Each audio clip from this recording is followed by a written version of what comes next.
Some nights change everything. You wake up thinking it's just another Friday, another shift, another lonely walk home through rain-slick streets. You don't expect the universe to reach down and rearrange your entire world. But that's exactly what happened to me on October 14th, the night I stopped believing. I was meant to be alone. My name is Daniel Cross, and I'm about to tell you how a broken espresso machine, a thunderstorm, and a stranger with paint-stained hands taught me that love doesn't always announce itself with trumpets and roses.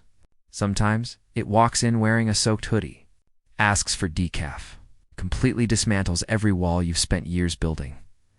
The grindstone calf sat on the corner of Miller and Fifth, wedged between a vintage bookshop and a laundromat that had seen better decades. I'd worked there for 3 years ever since. I'd dropped out of architecture school and needed something to pay the bills while I figured things out. 3 years later, I was still figuring, still pouring lattes, still telling myself this was temporary. It was 9:47 p.m. when he walked in. The storm had been threatening all evening, clouds hanging low and heavy over the city like a held breath. Most of our regulars had already headed home, leaving just me and Marcus, my coworker, who was in the back room doing inventory and probably scrolling through his phone. I was wiping down the counter for the 3rd time, nervous habit when the door chimed. A gust of wind swept in, carrying the smell of rain and autumn leaves, and then he appeared tall, maybe 6'1", dark hair plastered to his forehead, dripping onto a navy hoodie that clung to broad shoulders. He had one of those faces that seemed designed by someone who understood light and shadow-sharp jawline, full lips, eyes that looked almost gray in the cafe's warm lighting. He stood in the doorway for a moment, catching his breath, and I forgot how to speak. "Sorry," he said, his voice slightly breathless. "I know you're probably closing soon. I just need somewhere dry for a minute." "We're open until 11, I managed, surprised my voice worked at all. "You're welcome to stay," he smiled, not a big smile, just a soft upturn at the corners of his mouth, and something in my chest did a strange flip. I'd seen attractive men before. Hell, I lived in a city of 500,000 people, but there was something different about this one, something I couldn't name. "Thanks." He walked to the counter, leaving a trail of water droplets. "Can I get a decaf Americano?"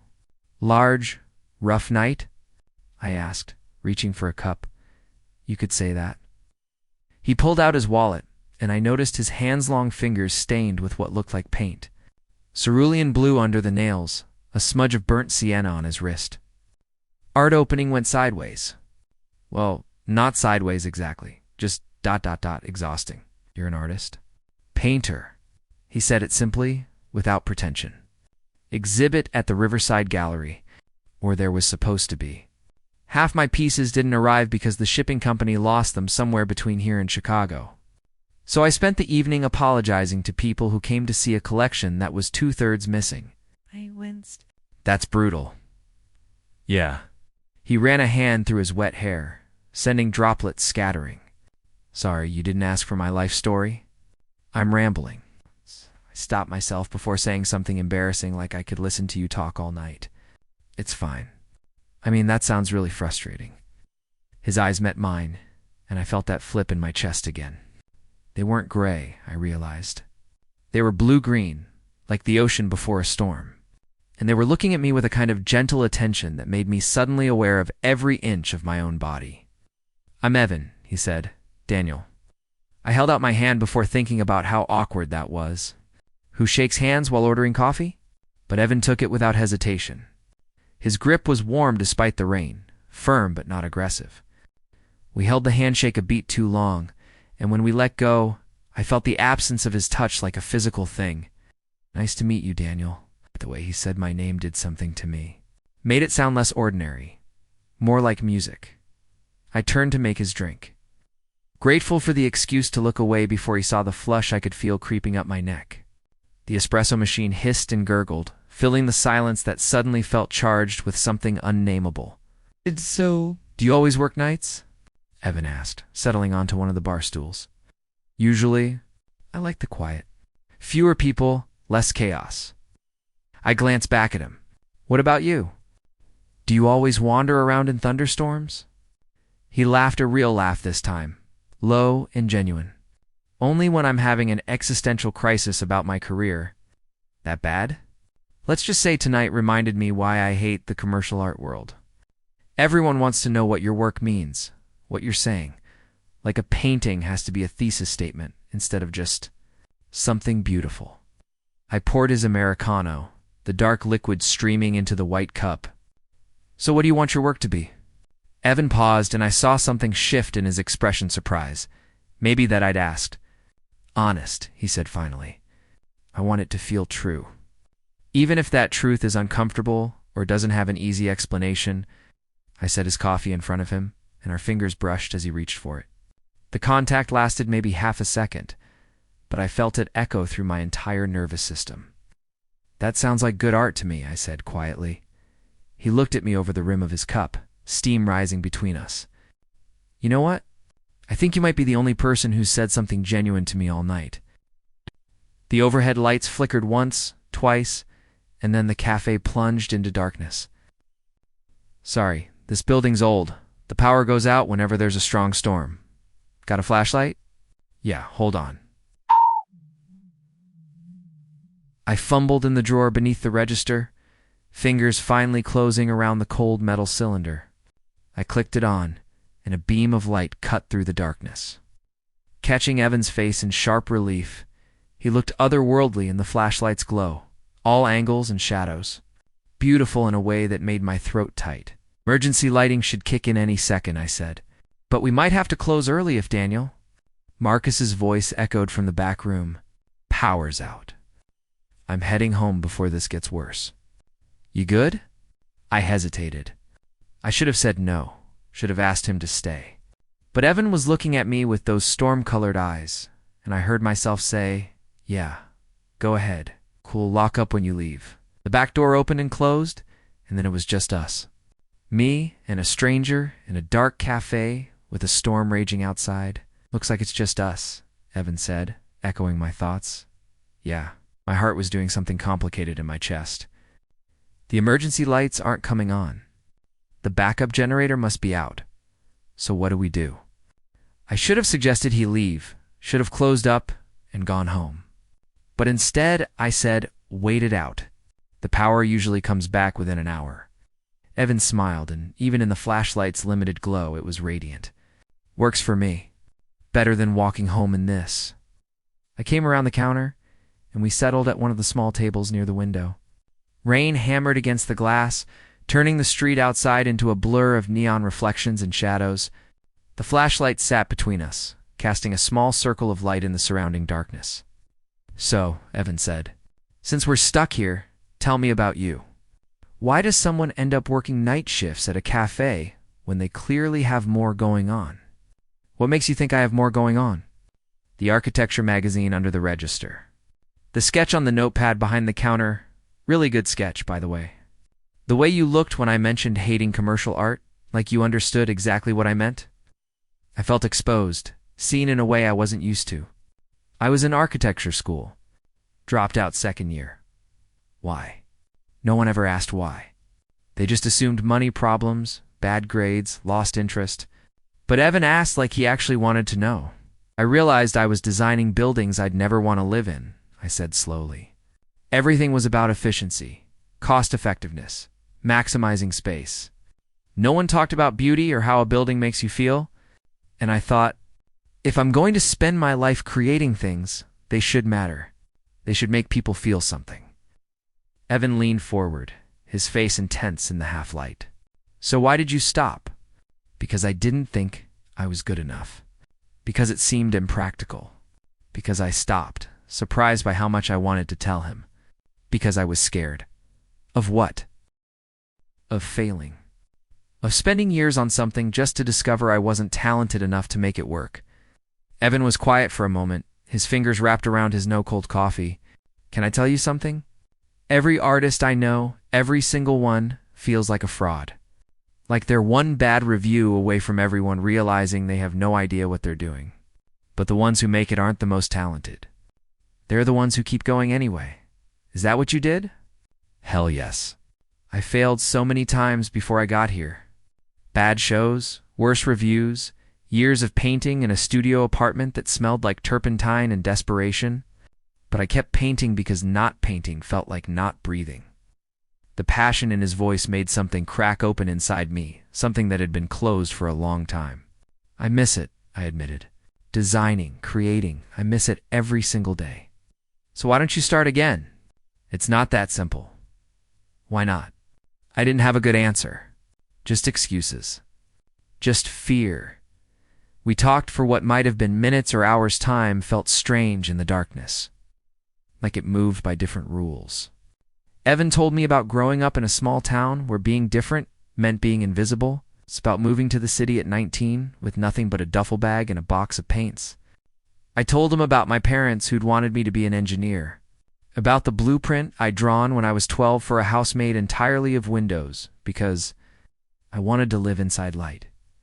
And somewhere in that conversation, something shifted. His leg brushed mine under the table and stayed there. Our words came slower, weighted with things unsaid. When he reached across to trace his finger over a coffee ring on the wooden surface, I watched the movement like it was choreography. "Can I ask you something personal?" Evan said. My pulse quickened. "Okay, are you... He paused, and I saw vulnerability flash across his face. "Are you seeing anyone?" The question hung in the air between us, heavy with implication. I could feel my answer in my throat, in my chest, in the way my body leaned toward his. "No," I said. "Are you?" "No." His eyes held mine. I wasn't looking either. Wasn't even thinking about it. But then I walked into this cafe, and thunder cracked overhead, so loud we both jumped. The lights flickered back to life, fluorescent brightness flooding the space and making us both blink in the sudden illumination. I could see every detail of Evan's face, the scatter of freckles across his nose, the slight scar through his left eyebrow, the way his lips were parted like he'd been about to say something important. "Power's back," I said stupidly. "Yeah, but neither of us moved." The moment stretched, taut as a wire. I could hear my own heartbeat, could feel the space between us like a physical presence. Every nerve in my body was screaming at me to close the distance. To find out if his lips felt as soft as they looked. To discover what it would mean to touch someone who looked at me like I was worth seeing. But fear held me frozen. What if I was misreading everything? What if this connection I felt was one-sided, a fantasy built from loneliness and a stranger's kindness? Evan stood, breaking the spell. "I should go. Let you close up." Disappointment crashed through me, sharp and immediate. "Right? Yeah." He pulled out his phone, tapped the screen. Would it be okay if I gave you my number?" Hope, bright and terrifying, bloomed in my chest. Yes, definitely. We exchanged phones, fingers fumbling slightly, both of us smiling like idiots.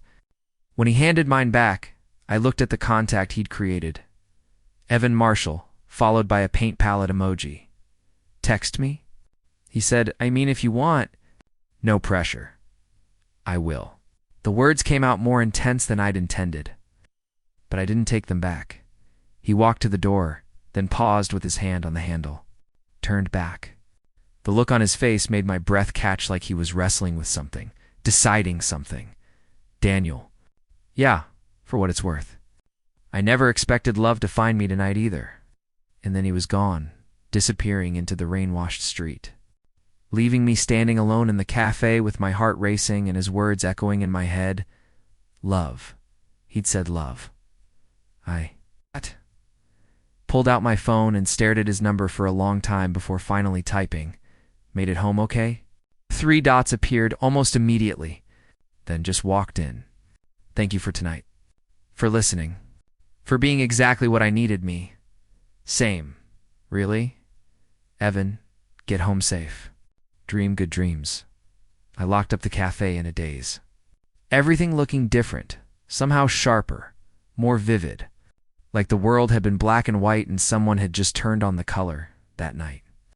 Lying in bed listening to rain against my window, I pulled up my old architecture files. Sketches and plans and dreams I'd abandoned. And for the first time in 3 years, I opened a blank document and started to design outside. The storm finally began to clear.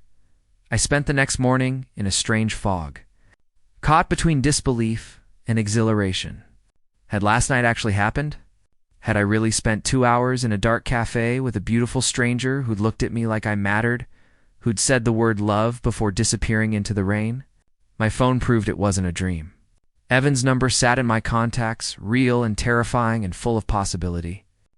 I must have opened our text thread 20 times before noon, rereading his messages, trying to decode every word, choice, and emoji like they held secret meanings. Get home safe. Dream good dreams. I dreamed about storm-colored eyes and paint-stained hands, about the way his voice softened when he talked about art and the brush of his leg against mine under the table, about all the things I'd wanted to say and hadn't. At 1:17 p.m., the phone buzzed. Evan. So I've been thinking about last night. My heart stopped. Then started again, double dash time, me, yeah. Evan, I'm not usually that forward with people I just met, but there was something about talking to you, ... I don't know. It felt easy, real. I stared at the message, thumb hovering over the keyboard. Be brave, I told myself. For once in your life, be brave, me. It felt that way to me, too. Like I'd known you longer than 2 hours. Evan. Exactly. Which is weird, right? But also kind of perfect?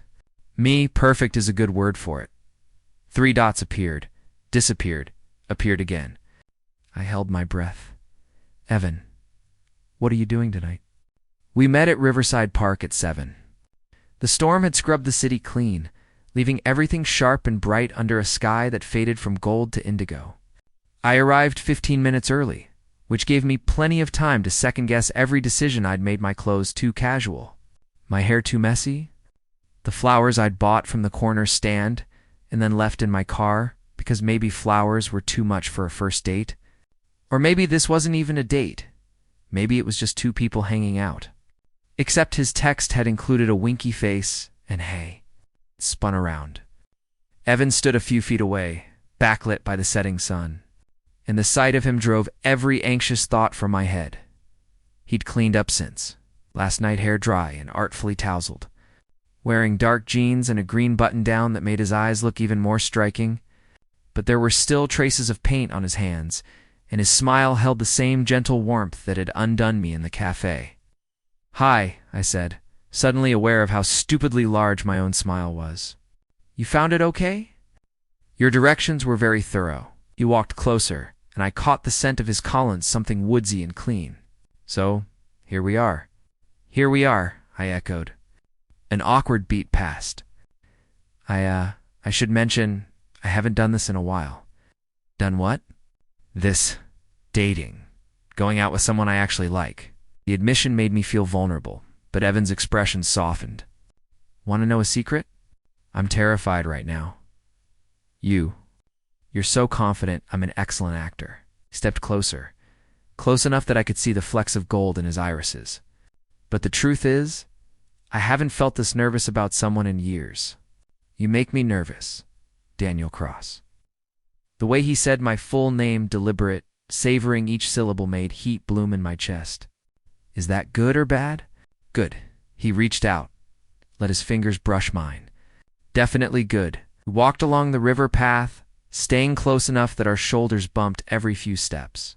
The park was busy with the evening crowd, joggers and dog walkers and couples holding hands. I watched those couples out of the corner of my eye, wondering if Evan wanted to hold hands, if I should reach for him. If he solved the problem by lacing his fingers through mine, the simple contact sent electricity up my arm. His hand was warm, his grip confident, but not possessive. We kept walking like it was the most natural thing in the world, like we'd done this 1,000 times before. So, Evan said, tell me something I don't know about you. Like what? Anything. Your middle name. Your biggest fear. Your favorite movie? Surprise me. I thought for a moment. My middle name is Alexander. After my grandfather, who was an architect. He designed 3 buildings in this city, nothing famous, just small commercial spaces. But he used to tell me that every building has a soul, and it's the architect's job to find it and set it free. That's beautiful. He died when I was 14. Right before I started seriously thinking about architecture school, I squeezed Evan's hand without meaning to. I think part of why I dropped out was because I was afraid I'd disappoint him, that I'd never be as good as he was. Evan stopped walking, tugged me to face him. "Hey, look at me." I met his eyes. "From what you told me last night, from that sketch I saw at the cafe, you have real talent. And talent without fear is just arrogance. The fear means you care. It means it matters. You got all that from one sketch?" "I got it from the way your face lit up when you talked about designing buildings that make people feel something. I got it from how you actually listened when I rambled about my art instead of just waiting for your turn to talk." Touched my cheek, featherlight. "You're special, Daniel. I hope you know that."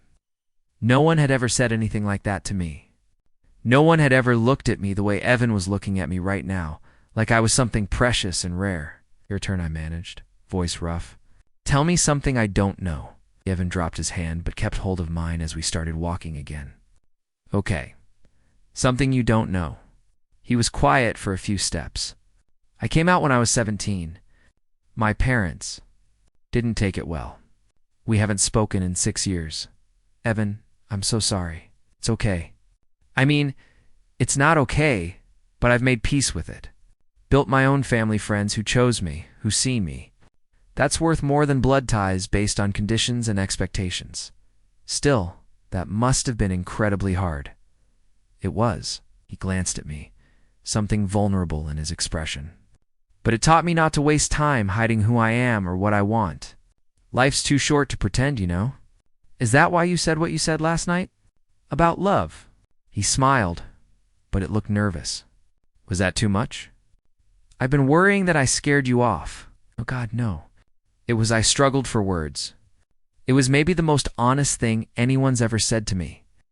"Good, because I meant it." He stopped at a bench overlooking the river, pulled me down beside him. "Daniel, I know this is fast.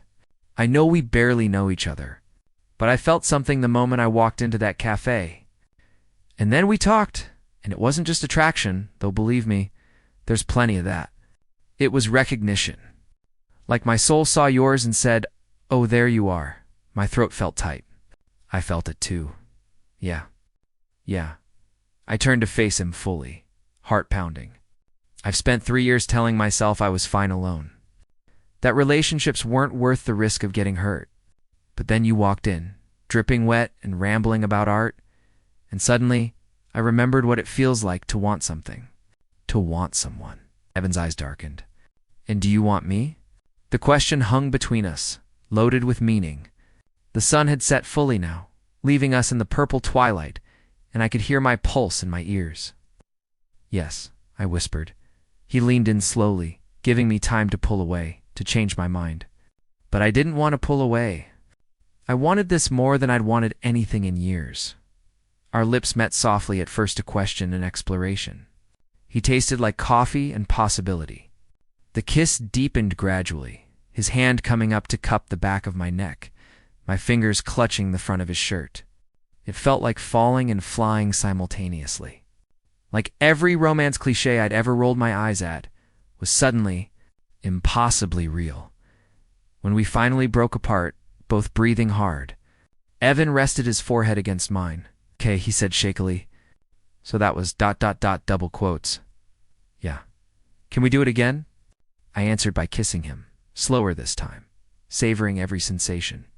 The way he made this small, needy sound in the back of his throat, the way his thumb traced circles on my neck, the way everything else, the park, the city, my fears faded until there was only this. His mouth on mine and the feeling that I'd finally found something I hadn't known, I was looking for. Over the next 2 weeks, Evan and I fell into a rhythm that felt both brand new and strangely familiar. We texted constantly long conversations that spanned from morning coffee to late-night rambles about everything and nothing. He sent me photos of his paintings in progress. I sent him sketches I'd started drawing again, hesitant at first. Then with growing confidence as he responded with genuine enthusiasm and insightful feedback, we had a second date at a hole-in-the-wall Thai restaurant where Evan ordered way too much food and insisted we try everything. A third at a late-night movie where we held hands in the dark, and he whispered sarcastic commentary that made me stifle laughter. A fourth at his Studio A converted warehouse space cluttered. With canvases and colorware, he showed me his work, and I fell even more completely. For the passion in his eyes when he talked about art. This one, he said, gesturing to a large canvas covered in blues and greens. Abstract shapes that somehow conveyed movement and emotion without depicting anything concrete. This is about isolation, about being surrounded by people but feeling invisible. I stared at it, feeling something resonate deep in my chest. I know that feeling. Past tense. I looked at him. Yeah, past tense. He smiled, that soft, private smile that made my heart skip. Good. We kissed in that studio, surrounded by the evidence of his talent and vulnerability. Paint smudged onto my shirt from where his hands gripped my waist, but I didn't care. I'd never cared less about anything. Stay, he murmured against my lips. It's late. I'll make you breakfast. I should have said no. It was moving fast, maybe too fast. But I couldn't find a reason that mattered more than the feel of his body against mine, the way he looked at me like I was art worth studying. Okay, I breathed. We didn't have sex that night. Just slept tangled together in his bed, talking in the dark until our words blurred into comfortable silence. He traced patterns on my shoulder. I played with his hair. And somewhere around 3 a.m., I realized with startling clarity that I was falling in love with him. Maybe I'd been falling since that first night. Maybe it had been inevitable from the moment he'd walked through the cafe door, but lying there in the dark, listening to Evan's breathing even out into sleep, I finally let myself admit it. I was in love with Evan Marshall. The thought terrified me, and it was the most right thing I'd ever felt. Everything was perfect until it happened. Why it happened 3 weeks after we met. I was at Evan's studio again. I'd been spending more time there than at my own apartment, lately working on a design project while he painted. We'd fallen into this comfortable parallel play, working separately but together, occasionally breaking to share a thought or steal a kiss. My phone rang. Unknown number. I almost didn't answer, but something made me pick up. Hello? Daniel Cross? A woman's voice. Professional and crisp. Yes. This is Jennifer Walsh from Morrison Architecture. We received your portfolio submission, and we're very impressed with your work. We'd like to schedule an interview. My brain short-circuited. I'm sorry, what? Your portfolio? You submitted it through our website 2 weeks ago for the junior architect position. I had. In a fit of midnight courage, after Evan had fallen asleep beside me, I'd updated my old portfolio and sent it to 3 firms, telling myself it didn't mean anything, that I was just testing the waters. Right? Yes, sorry. Didn't expect to hear back so quickly. We're actively hiring. Would you be available next Thursday at 2? Yes, absolutely. Excellent. I'll send you the details via email. We look forward to meeting you, Mr. Cross. She hung up. I sat there, phone pressed to my ear, processing what had just happened. Who was that? Evan asked from across the room. Morrison Architecture. They want to interview me for a junior architect position. His face lit up. Daniel, that's amazing. When did you apply? Couple weeks ago. I didn't tell you because I didn't think anything would come of it. He crossed to me, pulled me into a tight hug. I'm so proud of you. This is exactly what you should be doing. I hugged him back, letting his enthusiasm wash over me. But underneath the excitement, there was a kernel of anxiety I couldn't quite name. The interview went well. Too well. They offered me the position on the spot, a year-long contract, with the possibility of permanent hire. Great salary, benefits, the chance to work on real projects with experienced architects who could mentor me back into the field I'd abandoned. There was just one problem. The position is in Seattle, Jennifer said. Our main office? I know it's a big ask to relocate, but we really think you'd be an asset to the team. The Seattle market is booming right now for innovative residential design. Seattle. 2,000 miles away from the city where I'd just found Evan, where I'd just started rebuilding my life. Can I think about it? I asked, of course. Take the weekend. Let us know by Monday. I walked out of that office in a daze. This was everything I'd wanted, a chance to reclaim my passion, to prove I hadn't wasted my grandfather's legacy. But the cost was suddenly devastatingly clear. I had to leave Evan, or I had to turn down the job. I told him that night. We were at his place, cooking dinner together, or trying to, between kisses and laughter. The domesticity of it made everything harder. Seattle. Evan's smile faded. For how long? A year at minimum. Maybe permanently if it goes well. He set down the knife he'd been using to chop vegetables.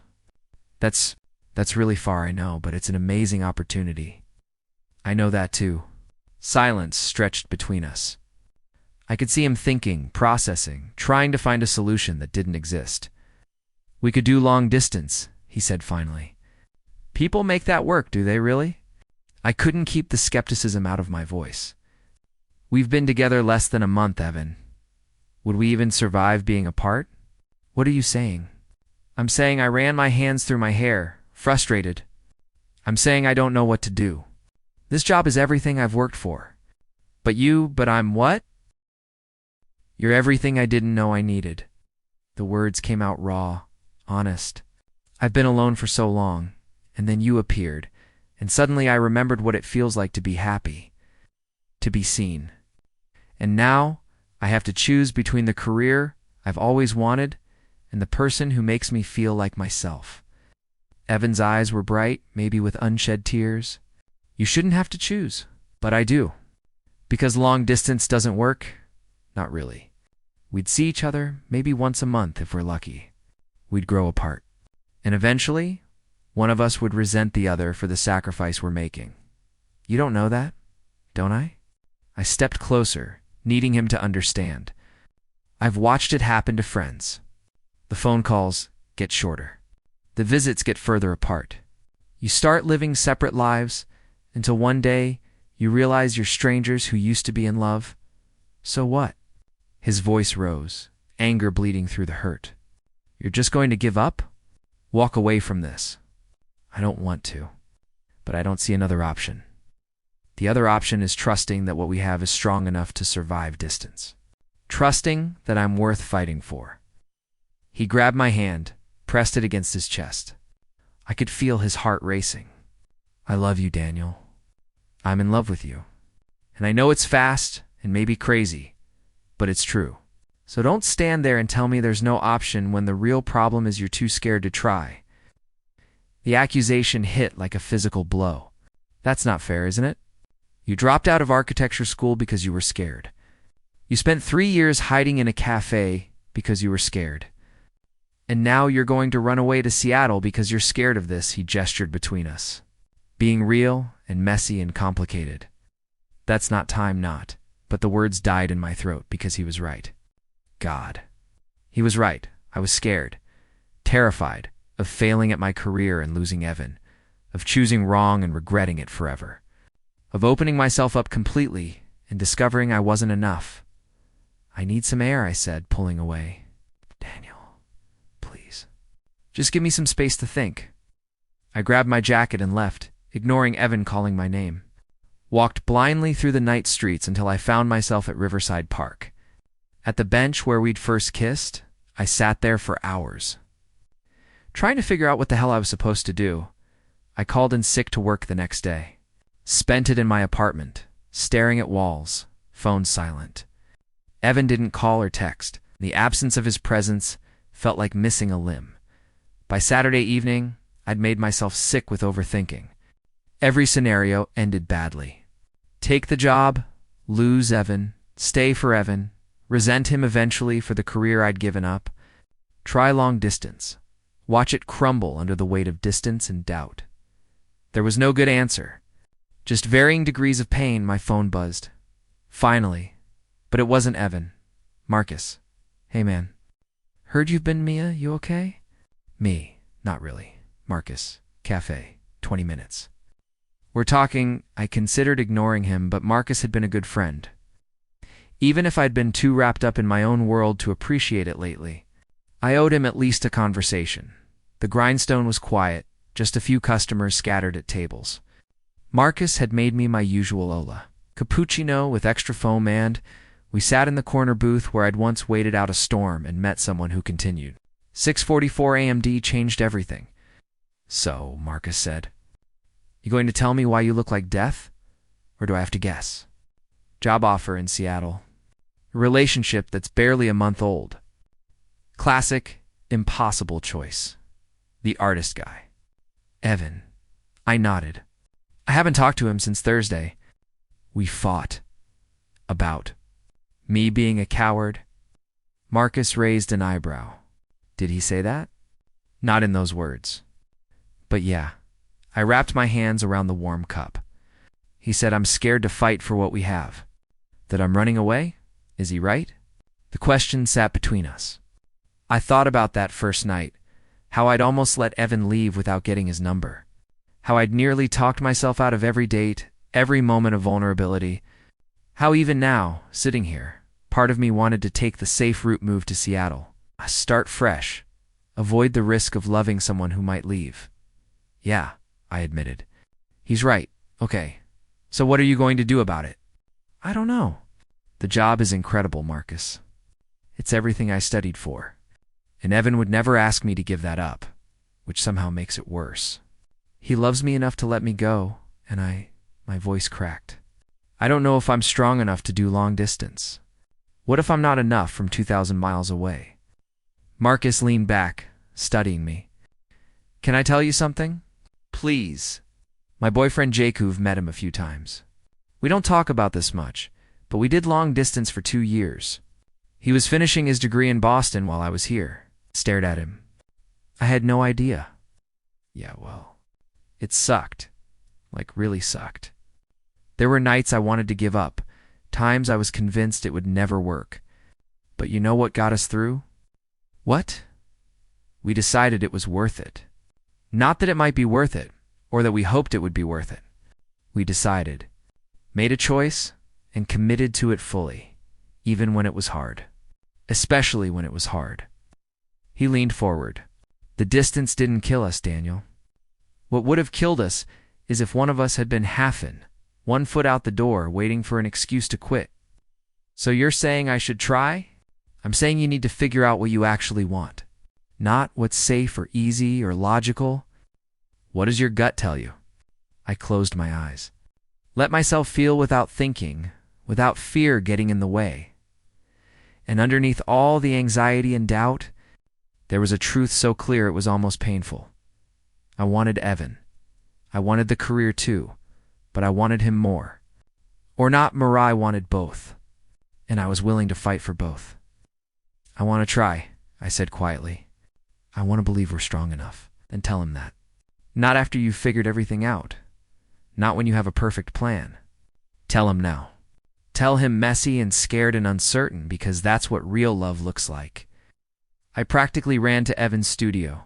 It was nearly 8 p.m., and lights glowed in his windows. He was there. My heart hammered as I climbed the stairs, rehearsing what I'd say, then abandoning the rehearsal because Marcus was right. This needed to be raw and real. I knocked, waited, heard footsteps. Then the door swung open. Evan looked exhausted. His eyes were red-rimmed, hair disheveled, wearing paint-stained sweatpants and an old t-shirt.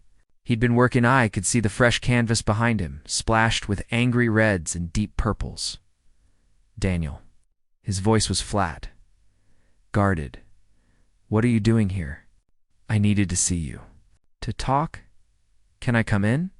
He hesitated, and I saw the hurt in his expression, the walls going up.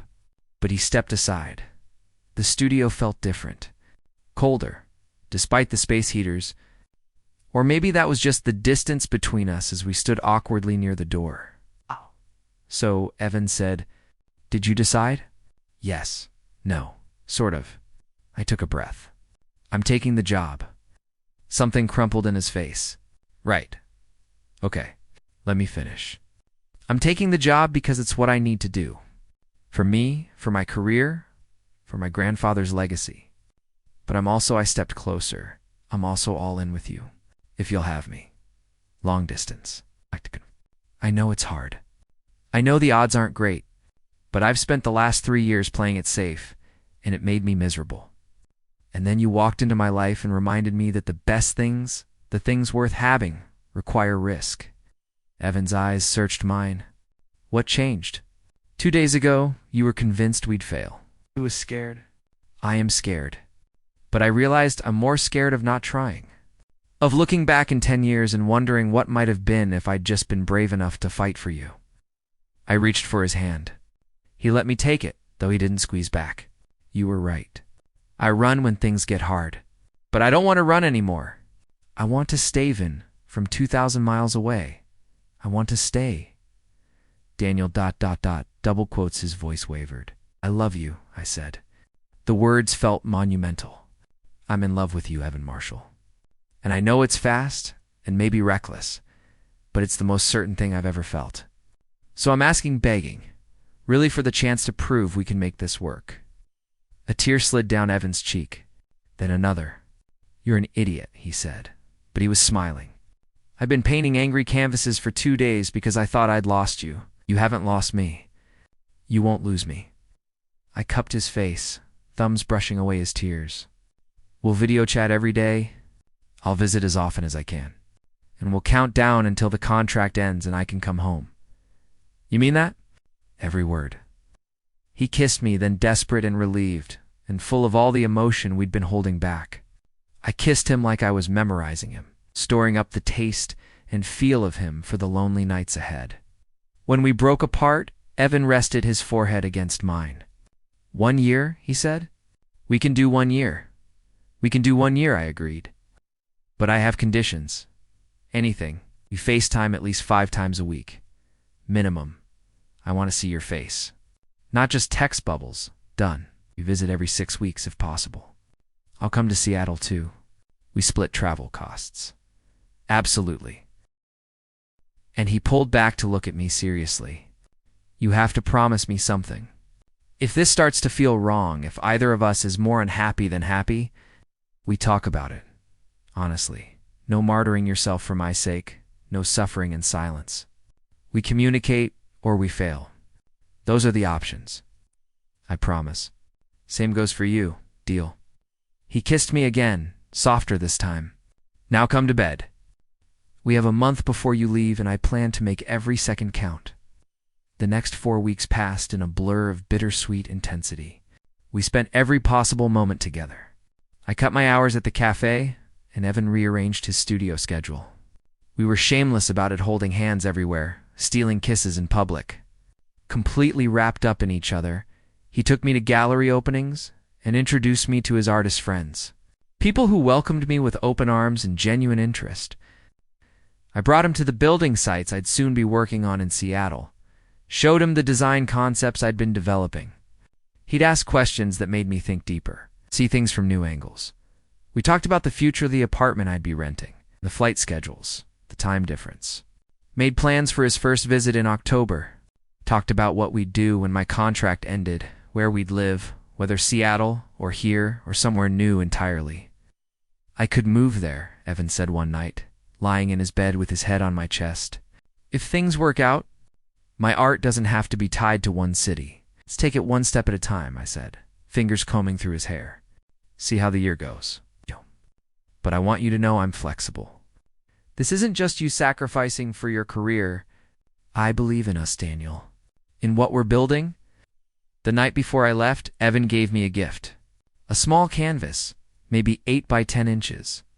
It showed 2 figures silhouetted against a blue-green storm, reaching for each other across distance. So you don't forget, he said quietly, what we're worth. Wow. I held it carefully, this piece of his heart rendered in paint. I could never forget. But take it anyway. We made love that night, tender and intense and tinged with the sadness of pending separation.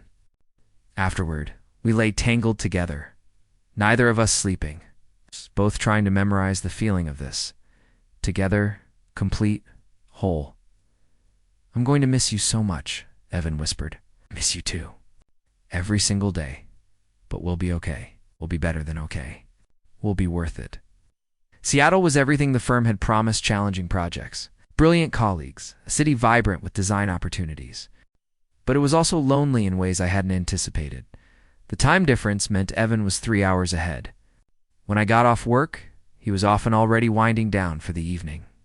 Our FaceTime calls became the highlight of my day, seeing his face on my screen. Hearing about his art shows, sharing my small victories and frustrations. "How's the Thompson project?" he asked one evening, 2 weeks into my time there. "Complicated.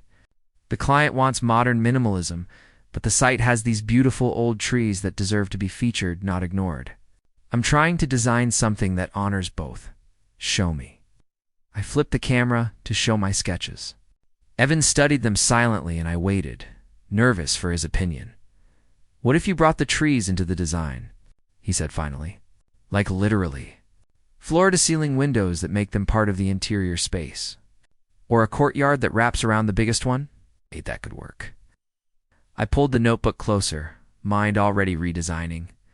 "You're brilliant. You know that? I have my moments." His smile was warm through the screen. "I'm proud of you, Daniel. You're doing exactly what you're meant to do. I wish you were here to celebrate with me." 26 days until my visit. I'm counting down. But those 26 days felt eternal. The real test, came 2 months in. I'd been working 70-hour weeks on a major project that was behind schedule. Evan was preparing for a huge gallery show that had him equally stressed. Our FaceTime calls got shorter, less frequent. When we did talk, we were both exhausted, sometimes snapping at each other over small things. "I can't do this right now," I said one night when he called while I was still at the office. "I have a presentation tomorrow and I'm nowhere near ready." "Fine." His voice was tight. "Sorry for bothering you, Evan." "Don't," but he'd already hung up. I stared at my phone, exhaustion and frustration warring with guilt. This was exactly what I'd feared, the distance making us strangers, the resentment building. I should have called him back. Instead, I buried myself in work. 3 days passed. We texted, perfunctorily good morning, good night, nothing substantial. The silence between messages felt accusatory. On the 4th day, my phone rang at 6 a.m. Evan's face filled the screen. Looking as tired as I felt. "Hi," he said. "Hi, we need to talk." My stomach dropped. "Okay, this isn't working. The way we've been handling stress, we're shutting each other out instead of leaning on each other." "I know. I'm sorry. I shouldn't have let me finish." Ran a hand through his hair. "I'm sorry too. For hanging up, for giving you the silent treatment. That's not who I want to be in this relationship. So what do? We remember why we're doing this. We remember that we're on the same team, even when life gets hard." He looked directly into the camera, into my eyes. "I love you, Daniel. And I'm not giving up on us because of a bad week." Relief flooded through me. "I love you too." "So much then. Let's figure this out. New rule. No matter how busy we are, we FaceTime at least once a day, even if it's just 10 minutes.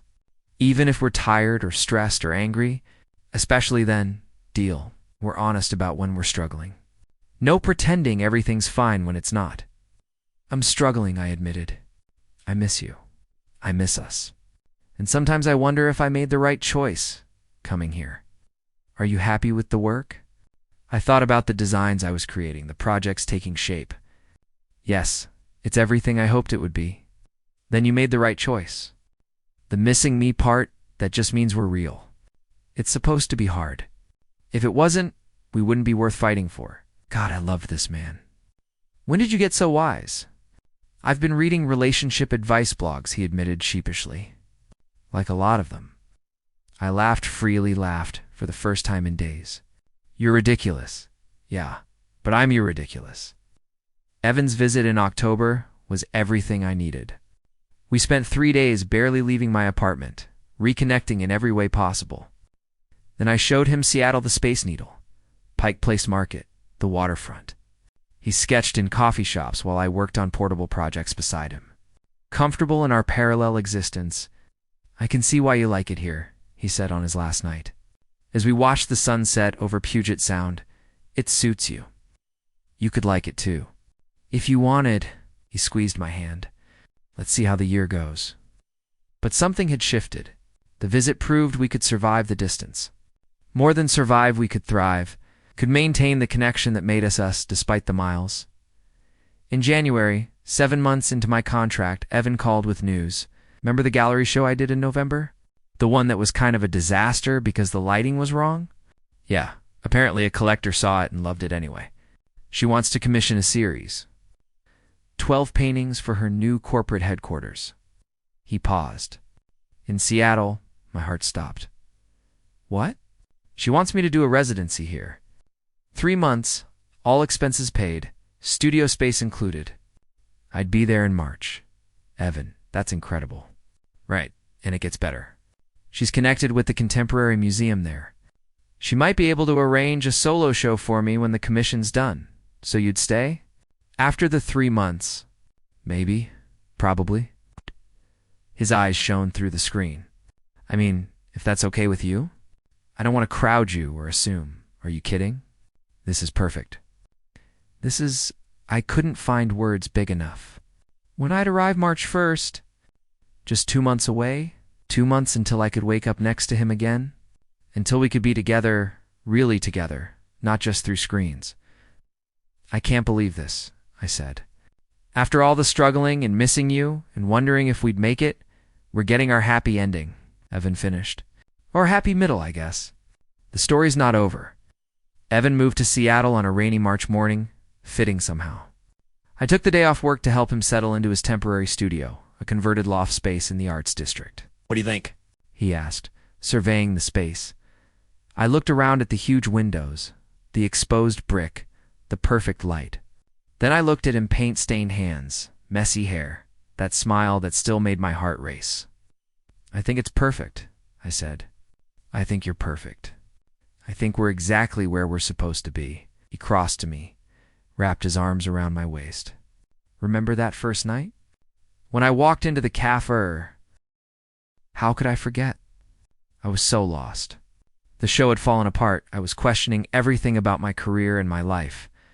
And then there you were, and suddenly everything made sense. I felt the same way, like I'd been waiting without knowing what I was waiting for. And now? Now I'm not waiting anymore. I kissed him, soft and sure. I found what I was looking for. I found you. We stood there in his new studio, holding each other, the rain drumming on the windows. Outside, Seattle bustled with its usual energy. Inside, everything was quiet and perfect and right. I love you, Evan murmured. I love you too, even when I'm difficult.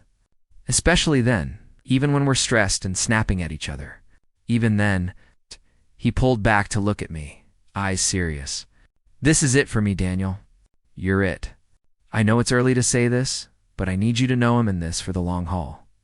Not just the contract year, not just the Seattle chapter, all of it. My throat felt tight. Me too. Whatever comes next, we figure it out together. Together, he agreed. That night, we cooked dinner in my apartment tower apartment. Really? Since Evan would be staying there instead of the studio loft, he'd moved in without us even discussing it. Jez brought his bags and started putting his things next to mine like it was the most natural thing in the world, and it was. Natural, right? Like everything with him was. Right. My contract with Morrison Architecture was extended to 3 years. Evan's solo show at the Contemporary Museum was a massive success. With half the pieces selling opening night and the rest reserved by collectors, we found an apartment together, a modern loft with huge windows that looked out over the city. Some mornings, I'd wake up and watch him paint in the morning light, still amazed that this was my life, that I'd found someone who understood both my ambition and my heart, who pushed me to be better while loving me exactly as I was. We were hanging his latest painting in our living room, the one he'd given me before I left. The two figures reaching across the storm when my phone rang. It's my mom, I said, surprised. We talked maybe twice a year. Awkward conversations that never went anywhere meaningful. Answer it, Evan encouraged. Hi, Mom. Daniel. Hi. She sounded nervous. I hope this isn't a bad time. No, it's fine. What's up? I wanted to pause. Your father and I saw an article about a building you designed, the Thompson residence. It was featured in Architectural Digest. I glanced at Evan, who was watching with concern. Yeah, that was a big project. It's beautiful, honey. really beautiful. Your grandfather would have been so proud. Something in my chest cracked open. Thanks, Mom. I don't want it to say. I'm sorry. For not supporting your dreams when you first went to school? For making you feel like you had to be practical instead of passionate? Her voice wavered. You've built something amazing, and I should have believed in you from the start. Tears pricked my eyes. I appreciate that. Is it too late? To be part of your life again? I looked at Evan, who nodded encouragingly. No, I said. It's not too late. We talked for an hour, really talked maybe for the first time since I was a kid. She asked about Seattle, about my work. And carefully, nervously, she asked about Evan. He's wonderful. Mom, he makes me really happy. Then I'd like to meet him. Someday, when you're ready. After we hung up, Evan pulled me into his arms. You okay? Yeah, I hugged him tighter. I'm better than okay. I pulled back to look at him, at this man who'd walked into a cafe during a thunderstorm and changed my entire world. I'm happy. Really, truly happy. Good.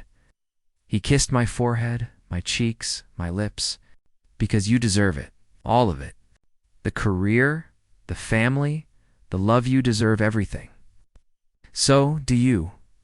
Well, I have everything I need right here. He gestured around our apartment tower home, filled with his paintings and my architectural models, with proof of the life we were building together. This us, it's more than I ever dreamed of. We stood there in the afternoon light, surrounded by the evidence of our love and work and commitment. Outside, the city hummed with possibility. Inside, we had everything that mattered. I never expected love to find me that night. Never expected a stranger with storm-colored eyes and paint-stained hands to walk through a door and teach me how to be brave, but he did. And I learned, and together, we built something beautiful.